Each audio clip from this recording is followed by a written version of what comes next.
theory and timeline. He said Mystery Man said he was on track. How, when, etc. Okay, that's fair. Okay. All right. Let's take a 5-minute setup on Planet X. All right. All right.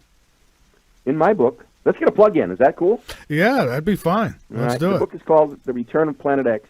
Just Google up Planet X, and I'm all over the internet and the book and references and all that stuff. Anyway, my original thesis and theory was that around 4.5 to 5 billion years ago, when the planets were coming together and coalescing, and of course the sun was doing its thing, there were originally 12 planets in our solar system, not the 9 that we recognize. And we had 3 suns. There was the Sol that we know, the sun we see every day. There's the blue-black giant that anchors and controls our sun about 1 billion miles out away from the center of the solar system, out into deep space. They call it the blue-black giant. And there was a third sun, a little baby sun.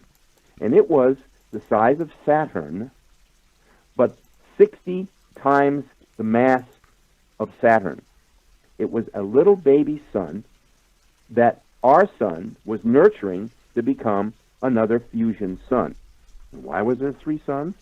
That sun, we believe, was originally designed to work exclusively with Venus, Earth, and Mars.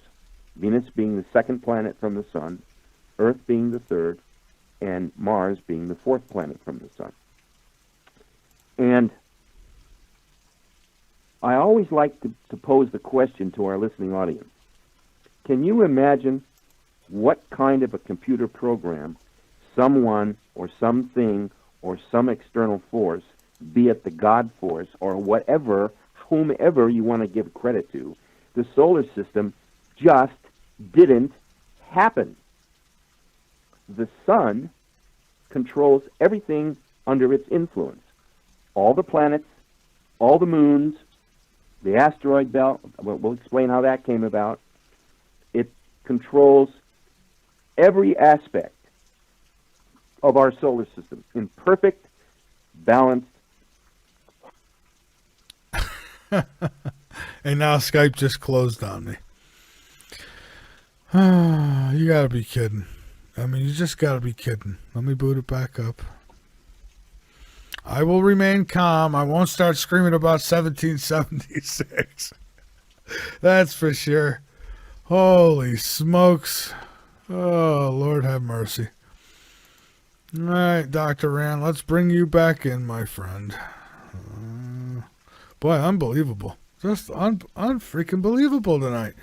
I paid for this. I can't believe I paid for this. See what I mean? How we pay to be abused? I mean, we really do. I'm paying to be abused. I'm not. What am I getting out of this relationship with Skype? Except for headaches. And bad reviews. Listen to that show. All he does is have trouble with his phone lines. All right, Dr. Rand, let's bring you back to our world. Hello? Hey, Dr. Rand. Apparently the universe wasn't happy with your conversation, so you're back, though. Sorry about that. Let's put it this way. They're back. Yeah, let's call them the gremlins. That's really what they are. Don't feed them after midnight. Why is it every time we talk about Planet X this happens? I don't think there's been only 1 or 2 shows where we haven't been rudely interrupted. Oh, I know. Go figure. It's incredible. Well, guys, if you're listening, give us a chance to say what we want to say, and then come down on us. All right. Go ahead. So you were talking about the sun. Yes. All right. Everything that happens to our planet and all the other planets and every satellite that the sun controls happens because of the sun's influence. Now, if something is disturbing the sun sheds its discomfort and its displeasure and its malfunction to everything else under its control. In this case, it would be the Earth going through all these weather changes. Hello? Anyone who wants to go ahead and check us out, just do your research on the internet. Go find out about the sun's normal cycle, which is way out of kilter.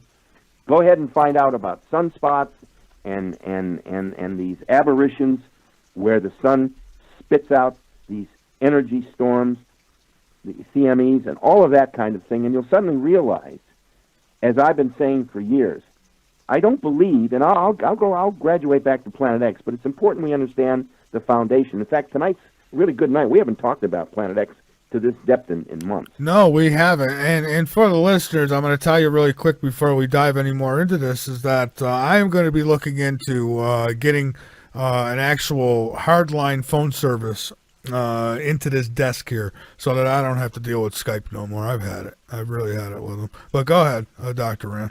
Well, you do know that they record everything on Skype, don't you? Well, then they know I don't like them. I don't like them at all. And you also know that if you guys out there are playing kitsy cats with your wives and girlfriends and boyfriends, don't do that. That's all being recorded. That's all I want to say. Hey, I'm not pulling an Alex Jones on you, and I'm not going to pull a Donald Trump on you. But they're watching and listening. That's right. Okay. Whew. Got that off my chest. All right. Now, I do not believe that the concept of global warming is accurate. And I do not believe, on the other side, that we're in a global cooling. I think what's happening is the sun is being confused by the approach and soon to be the leaving of this object, which I wrote about in the book called Planet X. Okay? By the way, you can get it on Amazon at half price. Okay? Just call them up and order the book, and they'll send it to you half price. If you want to get a book through Michael, let him know, and I'll sign it. Okay? The sun right now is still in a very disturbed state. And the only way I can describe it to you is the fact that, and we're going to talk about the influence of how magnets work. I'm sure as a kid or a student, you've played with a pair of magnets. You have positive and negative force in magnets. If you put the two positives together, you can't. It's almost impossible to force two magnets against each other and hold them. If you flip them around and have the negative positive, bam, they lock in together, okay? Now, this object, which I call Planet X, or wormwood, and I'll get into the wormwood aspect in a second. What's been happening is that the mass of this object, and I'll go back in, Mike, and tell you how I think it got out there and how it all happened.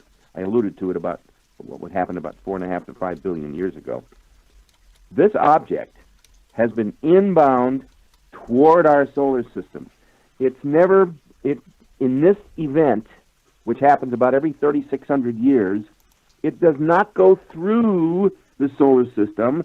It doesn't go through the plane of the ecliptic. It approaches our solar system from way, way out in deep space. And how this happens is that it comes in on a 3,600-year prolonged trajectory. Imagine if you had a thick, long rubber band, and you put your index finger into one end and the index finger on the left hand and the right hand, and you pulled that huge rubber band. What would you have, Michael? You'd have a long elliptical orbit, rather narrow left to right. And what happens is that about every 3,600 years, it returns from an 1,800-year journey back from the influence of the blue-black giant, which controls our sun. Nobody talks about it. Very few people even understand the principle. And the reason that I feel confident to speak about these things is, and as you know, I was a childhood contactee. And during that time period, I was given several assignments to carry out. If you don't know what a contactee is, I'll explain it real quick. Okay, and we have other questions too, just for the record. All right. Well, I wanted to finish up about I'll answer as many questions as we can fit in tonight, but I do want to finish this topic on Planet X because it was an excellent question. Okay. Okay. This object, which I call wormwood in the book, and by the way, the reason I call it wormwood was that after about 7 years of doing research, I finally worked my way down to the 8th chapter of the book of Revelation written by St. John the Divine, who was at that point excommunicated and living as a hermit on the Greek island of Patmos. And what most people don't realize, I may be digressing, but it's all part of the story, is that it was the Lord Jesus himself who dictated through an angel everything that John recorded, which became the last book of the Bible, which very few people understand. It took me years and years and years to put all the pieces together. And in fact, to this day, no offense, Rome, the Catholic Church does not teach from the book of Revelation for one very good reason, which I won't get into tonight. Okay. We'll let Peter Kling dig into that. He was just on last night, as a matter of fact. Wow. How's Peter doing? He's doing great. We had a really good show last night. The time flew by. We made good use of it though, and then Peter was on the next show after me too. He decided he didn't have enough with me. He had to do another couple hours. I was supposed to call him. He called me yesterday afternoon. I had called him a couple of days ago, and I was supposed to call him back last night, but I had a whole series of little issues here. Two of my kitties got sick. They just ate too much, and I don't even want to get into this. I was cleaning up my carpets for hours. Okay? Oh God! I have a wetback. Thank God for rainbow wetbacks. You know. Anyway. Back to the story. It appears that in chapter 8, incidentally, is the chapter that deals with all the crazy, nasty earth changes that we are beginning now to experience going into the end times. Now, I'm not going to try to predict that I know when the end times are, but I'll tell you something. If you learn how to read the book of Revelation, and if you go to chapter 8, and you go to verse 11, it says, "And the name of the star is Wormwood." It does. Now, I know everybody at Chernobyl. No. See, I don't think it's Chernobyl because... Don't get sidetracked by that. Well, here's why I don't think so. Is because I hear often, well, in Russian it's Chernobyl. It's like, okay, well, why is Russian significant? What does it mean in Japanese? You know, so anyways, Go ahead. Yeah. So when I put all the pieces together, and I'll digress one little point. During the time of my research, I had a living room wall that served as a huge, what do you call it when you put 3x5 cards up? Not chalkboard. It was like a huge piece of a puzzle. That's stuff that absorbs pins. Yeah, I know what you're saying, like what detectives do. Yeah, like you see one of these detective shows. I must have had at one point about 2,400 3x5 cards. I was buying map tick pins. I must have had 3,000 of those suckers, okay? And what I would do is, as I'd get a new piece of information, I'd have to find where it fit into the puzzle. And eventually it led me to the book of Revelation. Do you know who Dr. James J. Hurtak is? No, not offhand. I've got to get him on your show. He will fascinate your audience. I've known Jim now for 25, 30 years. That's another whole story for another show. Give him my email. I'd love to have him on. When we do the show on we still doing our 17th show? Yes, we're still scheduled for the 17th with Robert. Okay. He's going to be joining us too, and right. Yeah. Right. I'll talk a little bit about Jim Hurtak then. He's been my mentor, and he's absolutely unbelievable. If you want to learn a little bit, just Google up the Keys of Enoch, the Book of Knowledge. The Keys of Enoch, the Book of Knowledge, Dr. James J. Hurtak, and you'll find a whole bunch of stuff. Okay. So I suddenly realized, all the pieces started to come together because I had been researching earthquakes and tidal waves and volcanoes and storms and tornadoes, all of that stuff, and it all suddenly came together. Okay. Where did this little baby sun come from, and why was it called Wormwood? About 4.5 to 5 billion years ago, I theorize that there were 12 planets. There was no asteroid belt. If you've ever been to a planetarium and you walk in and you see the display, you see it's like a big wall mural. You see the sun in the center, and you see all the planets in their proper spacing and alignment. You know, starting with the sun, and then the hot one, and Venus, and then Earth, and then eventually all the way out to little Pluto.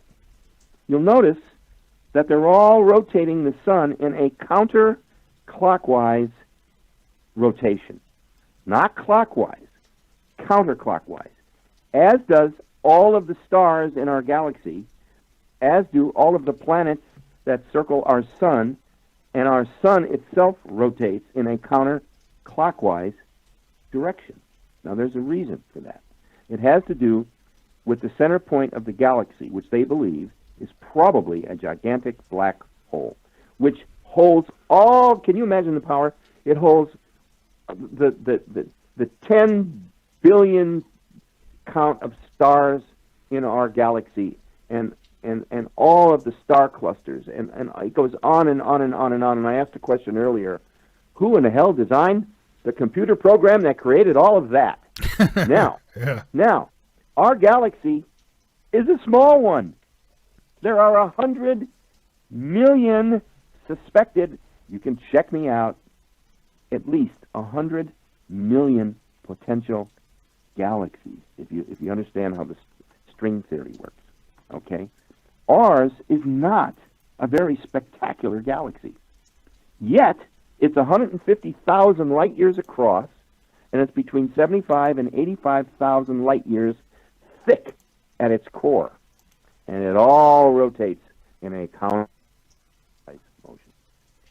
I'm not sure that we've ever been presented the real scientific reason for that, but it is the fact that this is how the galaxy and everything in it rotates, including our solar system. Why is this important? Because about 4.5 to 5 billion years ago, I theorized, and I started to mention about me being a contactee. I was on a large 1950s vintage, what we call a flying saucer. Incidentally, they all used to be round. Now they're wedge-shaped. Now they're star-shaped. They're oval. Oh, they can oblong. make Rosie O'Donnell fly now. Levitate. Oh my God! Yeah. I'm a big fan of Rosie. Oh yeah. I'm sorry. Oh yeah, she loves. Oh, she and the Donald are the best of friends. Oh, I know. All right. So I asked about these things in subsequent years, but while I was on board the ship, I was 11 years old, and I was on board this craft for just under 5 hours. I was given a complete tour of my future life. I was told where I would be living and the projects I would be involved in, and the fact that I would write a series of books on UFOs and extraterrestrials and the solar system. And one of the things that I was shown almost at the very end of my tutorial, I was in this classroom with my friend Alon, A-A-L-O-N, for about almost an hour. And I was shown how this collision, which I'll describe in a second, took place, and how this baby sun got kicked out of its orbit and why. So I come at this story and this theory and the book I wrote with what I feel is inside knowledge that has pretty much been backed up by all the different people that I've interfaced with. And God, I've had hundreds and thousands of emails over the last 7-8 years. And we got another break coming up in about 4 minutes, Dr. Rand. Just letting you know. let me just finish how the baby sun got kicked out, and then we can go on from there. Okay. This object was a huge planetary-sized asteroid-type space object, and it came careening, in this case, through the plane of the ecliptic of our solar system. It took out at least 1 or 2 planets on the outer fringes. One of them may be Nibiru, this so-called planet inhabited by the Nephilim, okay? And I'm not exactly sure that this planet might, in fact, it might be in tow behind our modern-day Planet X or Wormwood. It would explain, in many things in the Bible, about the Nephilim seem to come and go. Could be an army of Hillary Clintons, maybe. Oh, don't say that. You'll scare all of our listeners away. I'm sorry. I shouldn't have done that. Continue, Michael, please. Apologize to everybody. Oh, I am sorry. I am. I don't want to beat up. I hate to digress. I don't want to beat up on Hillary. Can you imagine her utter despair and humiliation at having to congratulate Donald on winning the presidency that day? Well, Dr. N, I'll be honest. I have suspicion that she's on the bat phone calling some of these leaders around the world trying to get them to give Donald a hard time. I personally think that, but I'm sure, but I look at it this way: if she's as sinister as we believe she is, she'll have to meet her maker in her own time and in her own fashion and come up with her own answers. And I leave it at that. Okay. All right. That's fair enough? That is fair enough. All right. So this object comes careening in through taking out a couple of planets. One of them might have been Nibiru. And it kind of zeroes its trajectory in between Saturn and Mars. There was a planet very famous in ancient literature and lore, all the way back to the Phoenicians and all the way back to the early Mesopotamian cultures. It was called Marduk. And that name, if you want to Google up the name Marduk, everybody out there, it's a fascinating little bit of research that you will do. It hit Marduk head on, smashing it into 10 billion trillion pieces, which then became what I believe is the asteroid belt. They give us all these lame excuses. Well, all the debris that was left over, no, it just didn't all collect in that orbit. Come on. The public isn't that stupid, okay? That's right. The public just isn't that gullible. Something had to happen to create that huge collection of space debris, all right? I believe it was Marduk. Now, a big piece of it blew off of Marduk, and a piece of it hit Mars, killing it. Another piece hit the Earth, and I think at that point, since Pangea was the one large main landmass, I believe that it hit somewhere in the area of what is modern-day Mediterranean Sea. By the way, the Mediterranean Sea is very deep, okay? Right. And it's got a strange configuration. The question is, how in the hell did the Mediterranean Sea get to be the shape and the size that it is, and have the Rock of Gibraltar having that narrow isthmus to go through, okay? Now, when that happened, I believe it began what's known as continental drift, where the continent started breaking apart. They think it happened around 4.5 to 5 billion years ago. We can talk about that in another show. Okay. Another piece hit the Earth. Just talked about that. Another piece hit Venus, instantly killing its atmosphere. And another piece hit our little hot baby. I call it the hot baby. The hot baby, huh? the little guy that just sizzles near the sun. And then another piece, a big piece, happened to collide with the little baby sun head on. And when it did, mind you, this little baby sun is in its formative stages to become a fusion planet. Our sun is a perpetual fusion machine. Supposedly it will last another 7 to 10 billion years. Of course, none of us will be around, all right? And when it happens, it will enlarge and finally explode, and it'll take out everything in the solar system. So when it hit this little baby sun, it hit this huge piece of space debris, hit the sun so hard, it killed it. It killed its fusion process, spun it 180 degrees out of its orbit, which was in a counterclockwise motion, and sent it careening out away from the sun toward a trajectory that directed it toward the blue-black giant, which is the giant cold. That sun is a cold fusion star. And it sent it out on this long 1,800-year trek from around our sun, which cast it out. And it takes 1,800 years for it to approach the blue-black giant, comes back around it, and it is slingshotted back toward the Earth. The same principle that happened to Apollo 13. Remember, Houston, we've got a problem, and it had to complete its trip to the moon in order to get back to Earth. Of course, they couldn't land. They couldn't stop. They had to keep it going, and it went up.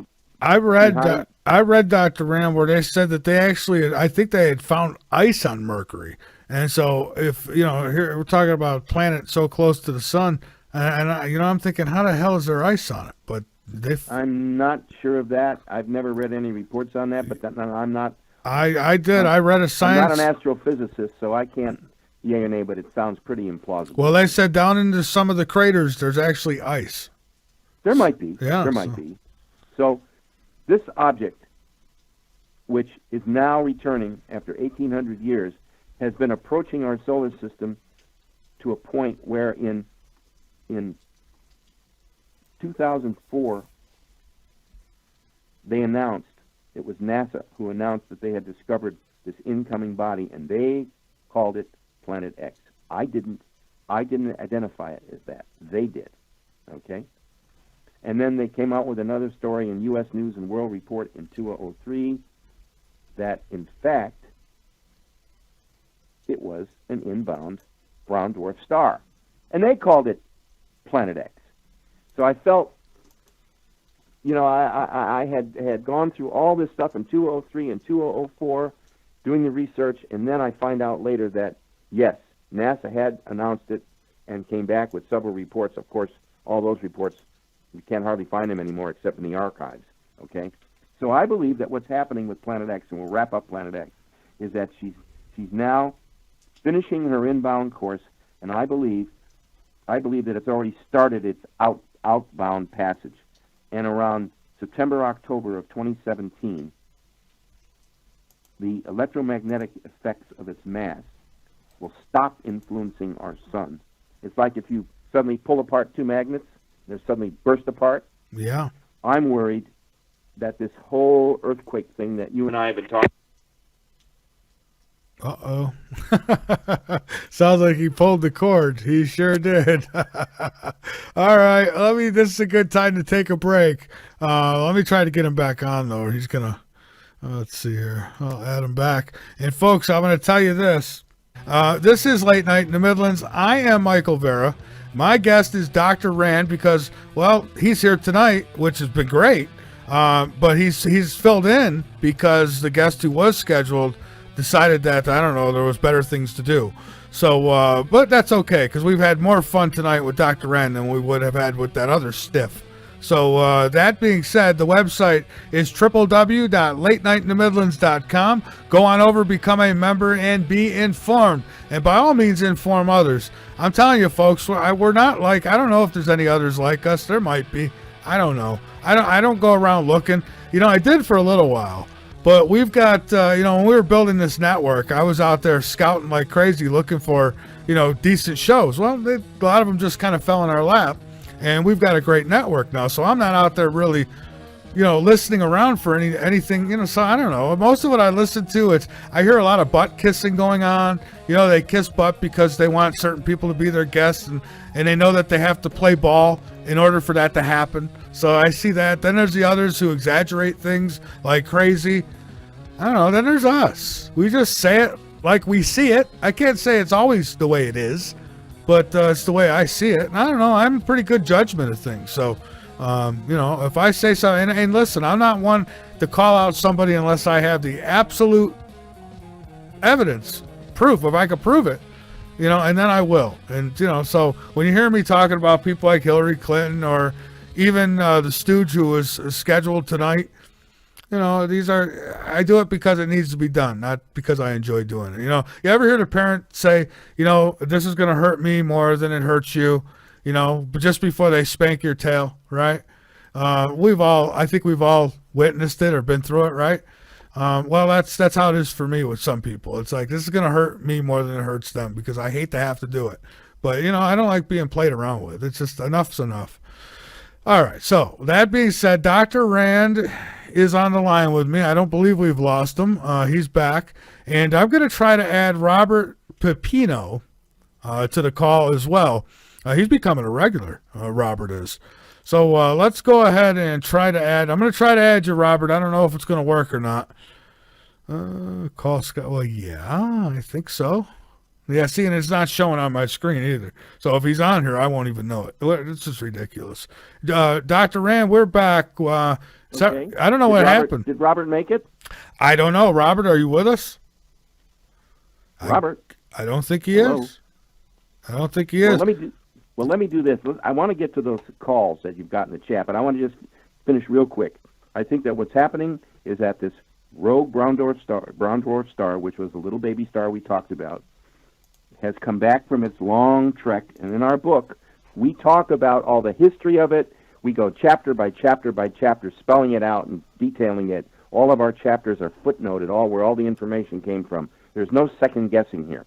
And I think that we're now reaching around at the end of 2017, we're going to see the conclusion to everything that's happening. But where I was at when we left the air was, I think that this earthquake pattern that's been building now for the last several years, I'm hoping that it doesn't climax in a series. I'm hoping that it doesn't climax in a series of global earthquakes. Because if it does, it will fulfill all the covenants of chapter 8 of the book of Revelation, and it will lead us into the end times. And I'm not going to go crazy religious biblical on you, but if you don't know how to read the tea leaves, you're not going to enjoy the tea. Okay?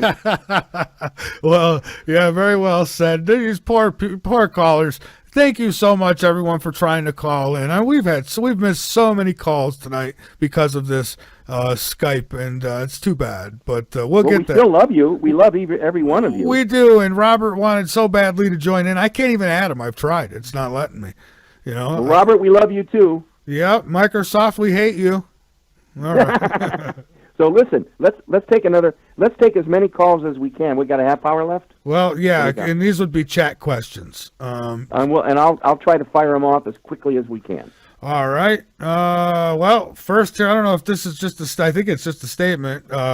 You can't be credible when you, I don't know, SIS. It's about Jesse Ventura and sick Jesse Ventura on David Icke. That's referring back when we were talking about Alex Jones. I agree. So basically, Alex Jones sicked Jesse Ventura on David Icke on one of the conspiracy theory shows. And before that aired, okay, they did that filming. And then, you know, when they film those, it's another year before they hit the TV. And so during that year, all year, I mean, Alex Jones was saying, "Oh, David Icke's my favorite guest. I love David Icke." You know, and it's like, "Oh, then why did you go after him?" But anyways, that's that. I agree. Then we got a question here. Let's see. Katie, she says, Lotus has a question.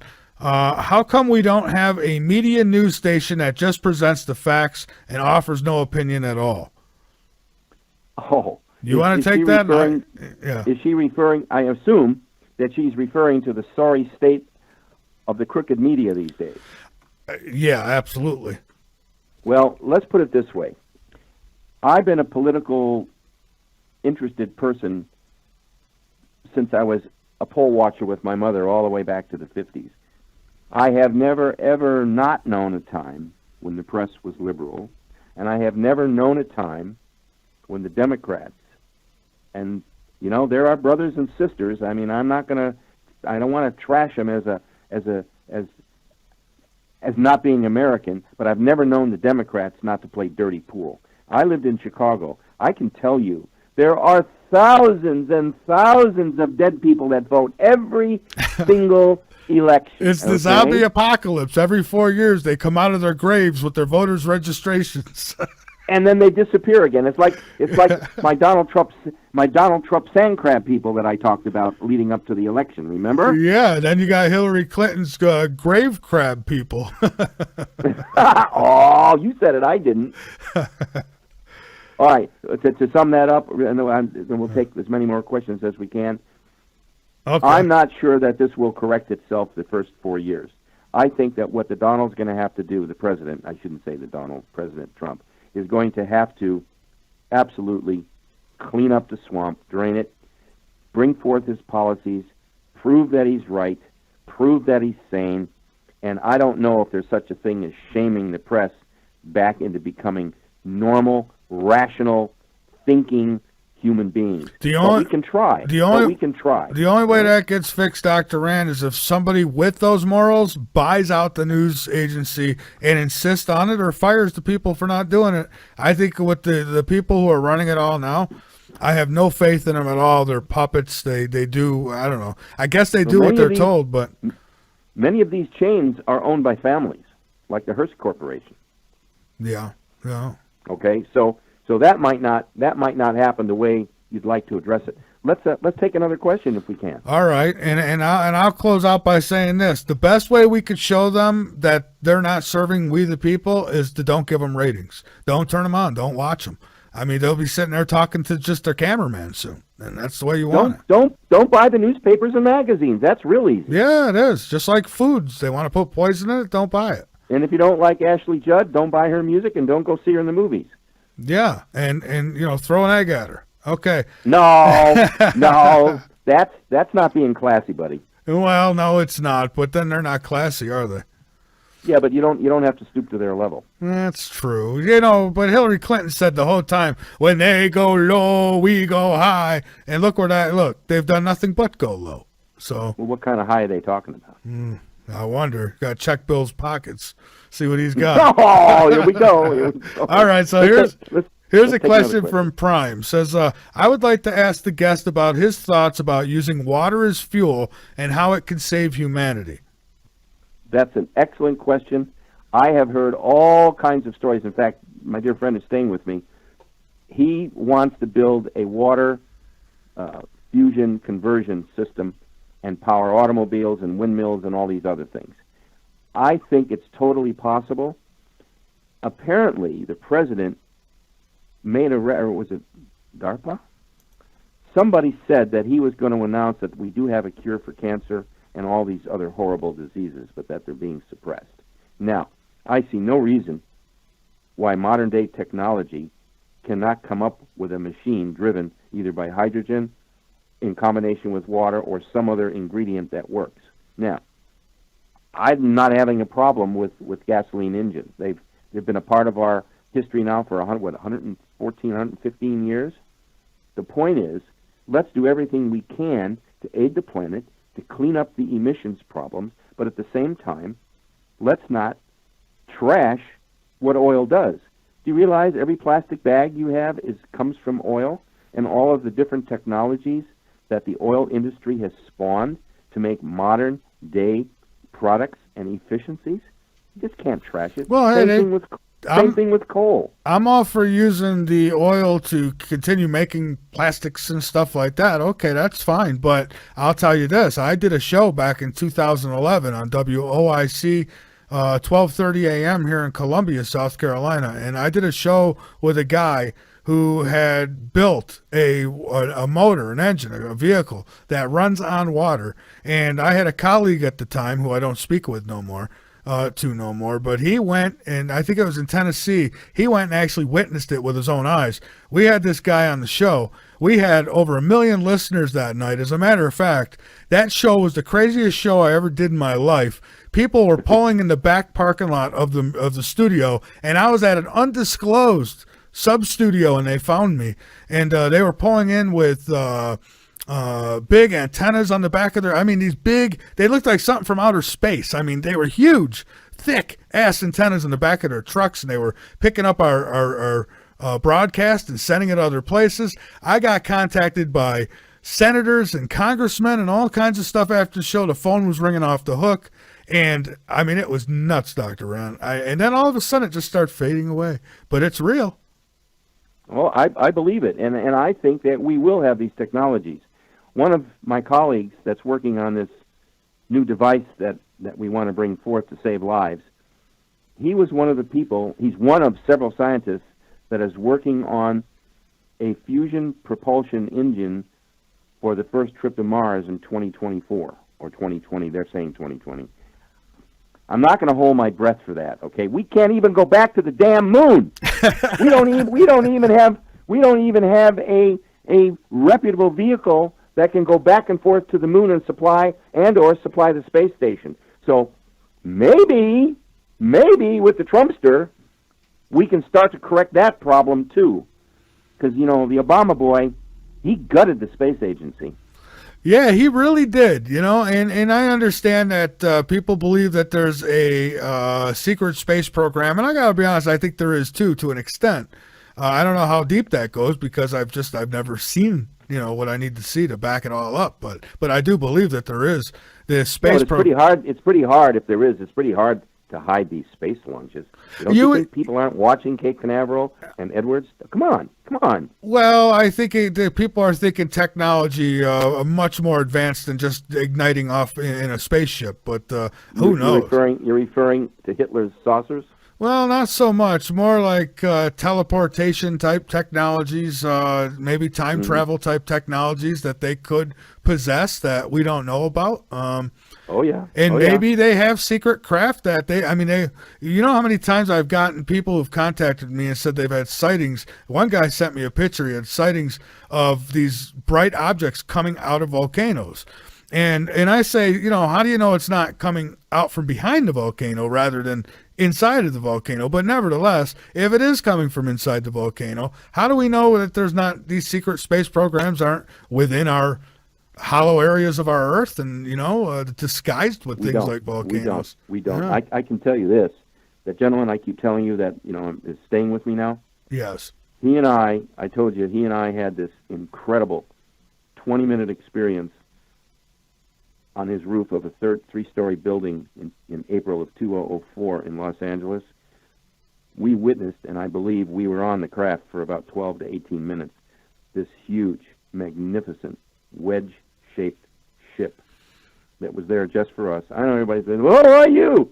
Well, it's not the first sight. It's not the first sighting I've had. My God, I've been a contactee all my life. This time it was for my friend, but it was also partly for me because I was a little distraught at the time. I had come to L.A. from Denver to work on I had started. Remember, I told you about my friendship with Colonel Marina Popovich, the Soviet jet test pilot. Oh, who yes, I'm sir. still very close with. And she and I'm trying to get back in touch with her. She and I are going to work on the Russian government to release. If we can get the Trumpster to release our UFO files, I'm sure we can get the Russians to do theirs. They are so far ahead of us on UFO research. Make us look like inklings, okay? Anyway, we saw this tremendous three-tiered wedge-shaped craft that I know what it was. I recognized it immediately, and I knew that we were the only ones that were privileged to see it that night. So Well, I know the technology. Now, that's not our technology. That has nothing to do with Earthian technology. No way in hell. The way it performed and how it was floating, and it was completely silent. You remember how the Klingon warbirds used to shimmer into focus on Star Trek? yes. This is exactly what that did. Oh, I know. shimmered. This stuff that we've seen on TV, it's not far fetched, and I know. See, this is how they get you, and that's those who are keeping the secrets. Because you bring up this stuff, and they go, "Oh, they watch Star Trek." They think, and so Where do you think Gene Roddenberry got all his stuff from? I know. I'm with you. He and I were friends for almost 30 years. Yeah, I rode with him yeah. I rode with him several times in his secret red Corvette that nobody knew. Not even his wife, Majel. Majel Barrett, his wife, his third wife, was on Star Trek. She played Deanna Troy's mother several times. All right. See, Dr. Rand is a history book.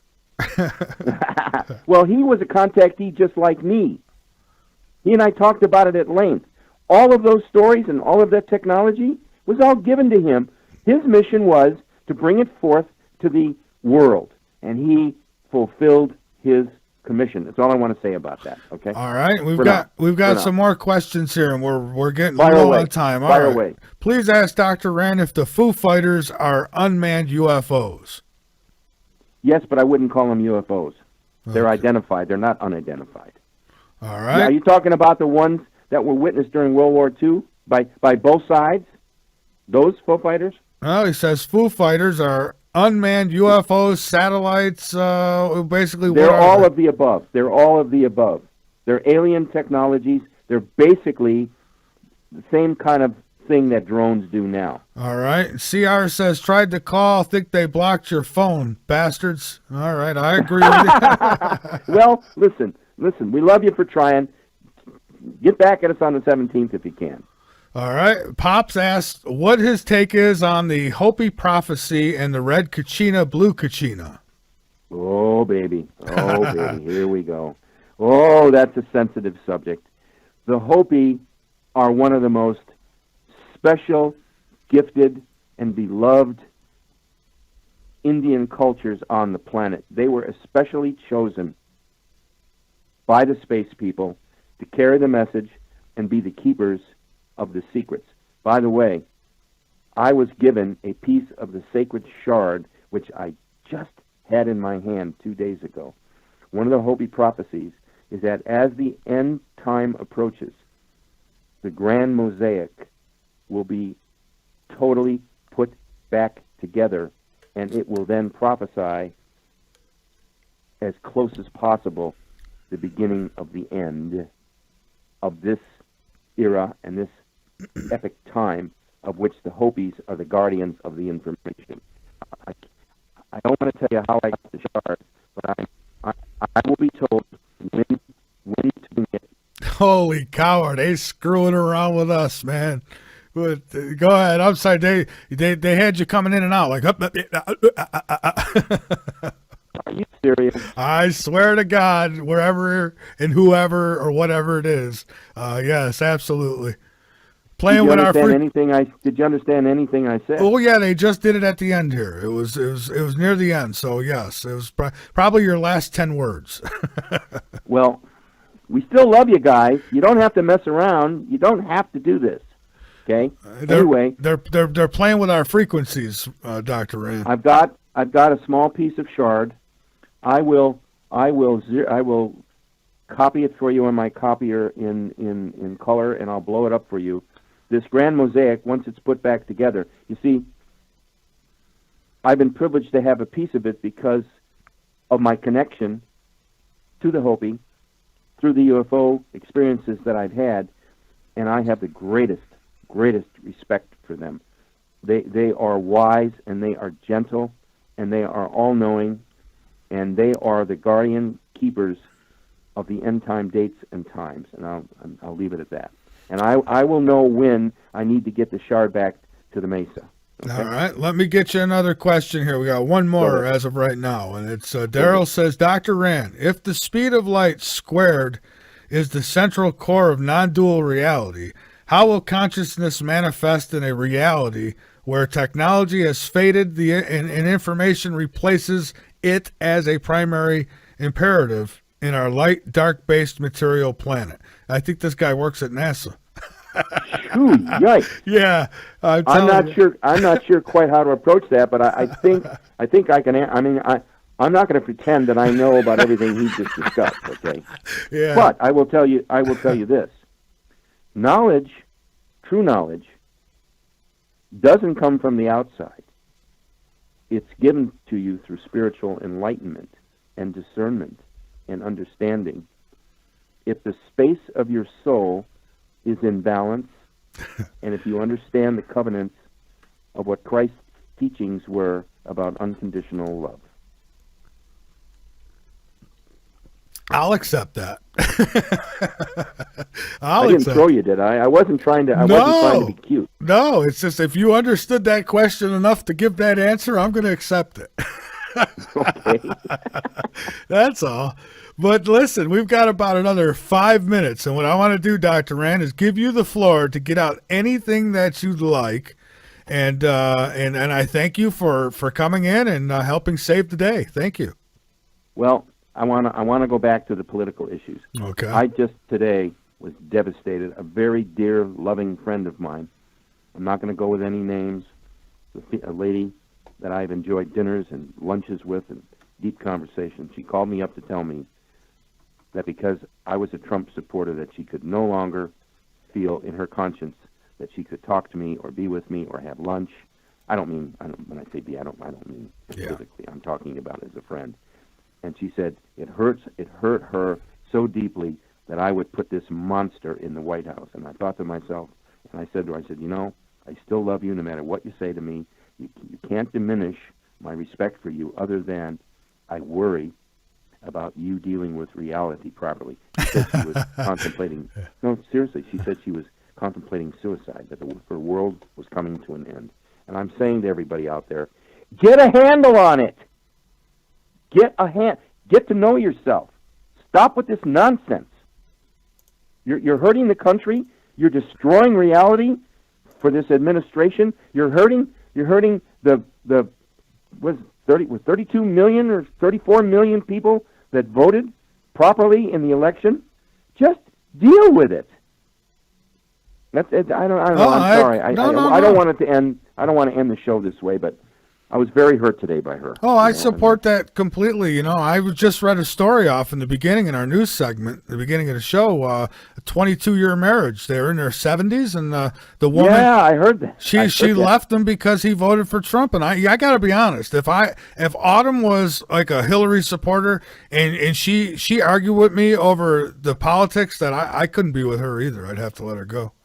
I'd have to. There's no way I could deal with that. No way. I couldn't. I can't be in the same house with somebody who you got to sleep at night with these people. I mean, if they're thinking on them grounds, if they're all with what's been going on in this country, if that's okay with them, I don't want to close my eyes around those people.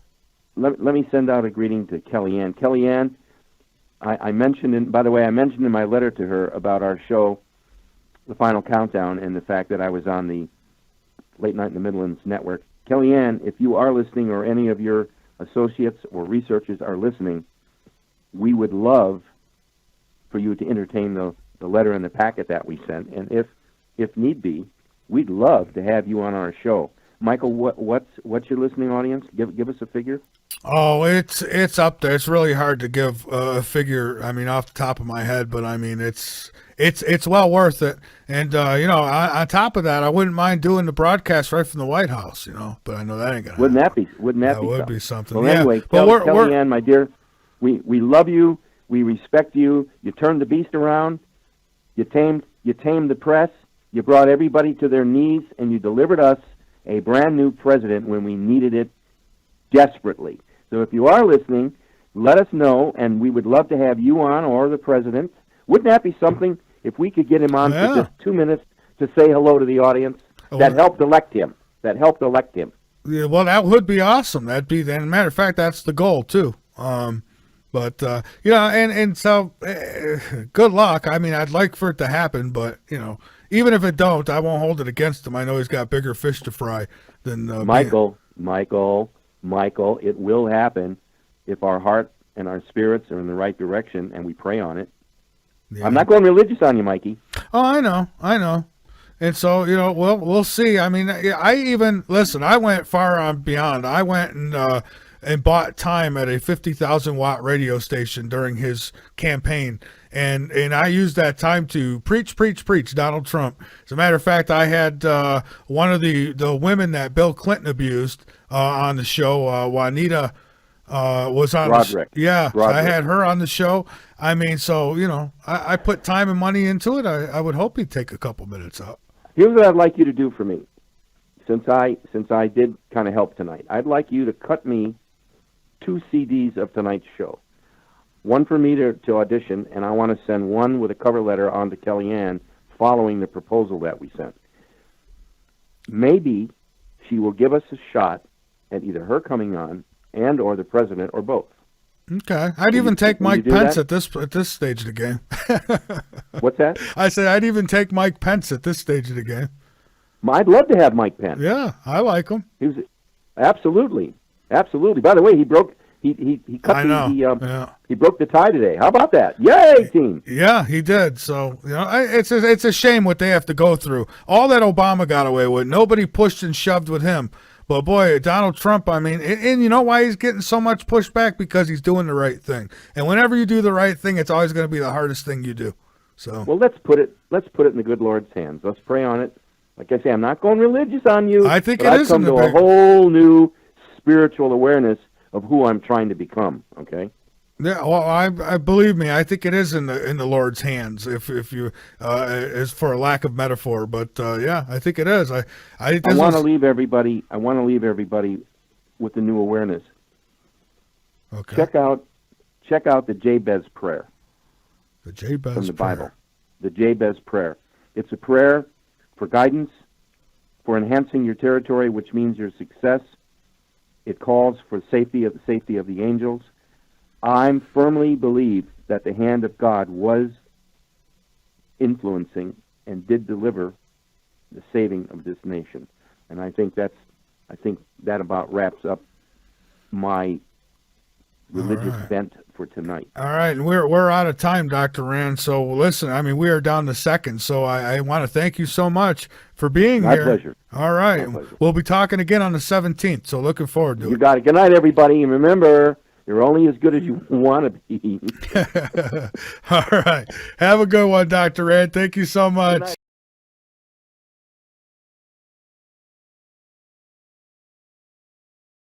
Please ask guest to summarize his Planet X theory and timeline. He said Mystery Man said he was on track. How, when, etc. Okay, that's fair. Okay. All right. Let's take a 5-minute setup on Planet X. All right. All right.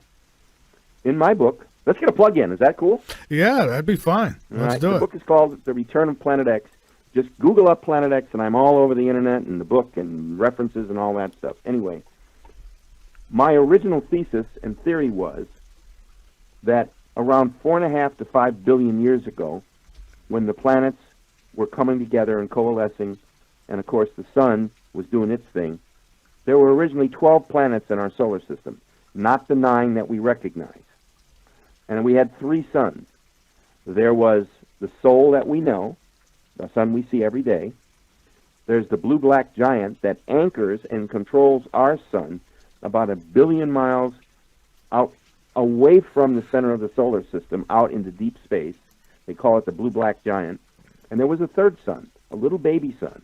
And it was the size of Saturn, but 60 times the mass of Saturn. It was a little baby sun that our sun was nurturing to become another fusion sun. And why was there 3 suns? That sun, we believe, was originally designed to work exclusively with Venus, Earth, and Mars. Venus being the second planet from the sun, Earth being the third, and Mars being the fourth planet from the sun. And I always like to pose the question to our listening audience. Can you imagine what kind of a computer program someone or something or some external force, be it the God force or whatever, whomever you want to give credit to, the solar system just didn't happen? The sun controls everything under its influence. All the planets, all the moons, the asteroid belt, we'll explain how that came about. It controls every aspect of our solar system in perfect, balanced. And now Skype just closed on me. You gotta be kidding. I mean, you just gotta be kidding. Let me boot it back up. I will remain calm. I won't start screaming about 1776. That's for sure. Holy smokes. Oh, Lord have mercy. All right, Dr. Rand, let's bring you back in, my friend. Boy, unbelievable. Just unfreaking believable tonight. I paid for this. I can't believe I paid for this. See what I mean? How we pay to be abused? I mean, we really do. I'm paying to be abused. I'm not. What am I getting out of this relationship with Skype? Except for headaches. And bad reviews. Listen to that show. All he does is have trouble with his phone lines. All right, Dr. Rand, let's bring you back to our world. Hello? Hey, Dr. Rand, apparently the universe wasn't happy with your conversation, so you're back, though. Sorry about that. Let's put it this way. They're back. Yeah, let's call them the gremlins. That's really what they are. Don't feed them after midnight. Why is it every time we talk about Planet X has happened? I don't think there's been only 1 or 2 shows where we haven't been rudely interrupted. Oh, I know. Go figure. It's incredible. Well, guys, if you're listening, give us a chance to say what we want to say, and then come down on us. Okay. All right, go ahead. So you were talking about... the sun. Yes. All right. Everything that happens to our planet and all the other planets and every satellite that the sun controls happens because of the sun's influence. Now, if something is disturbing the sun, the sun sheds its discomfort and its displeasure and its malfunction to everything else under its control. In this case, it would be the Earth going through all these weather changes. Hello? Anyone who wants to go ahead and check us out, just do your research on the internet. Go find out about the sun's normal cycle, which is way out of kilter.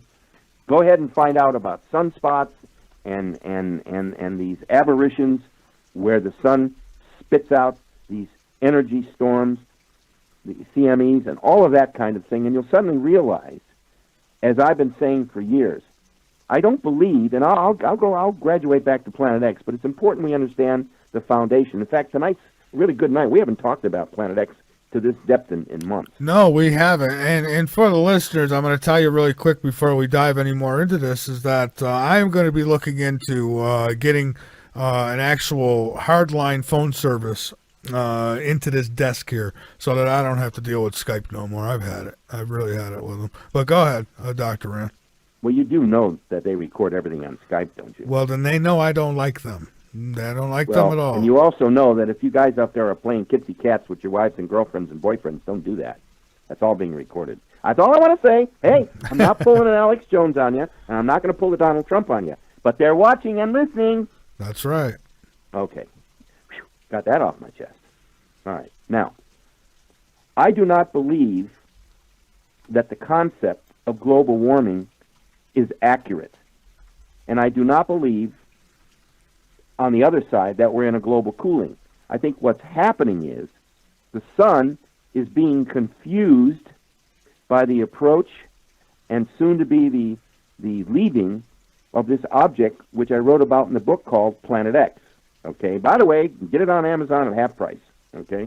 Just call them up and order the book, and they'll send it to you half price. If you want to get a book through Michael, let him know and I'll sign it. Okay?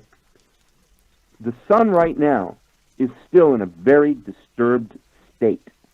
And the only way I can describe it to you is the fact that, and we're going to talk about the influence of how magnets work. I'm sure as a kid or a student, you've played with a pair of magnets.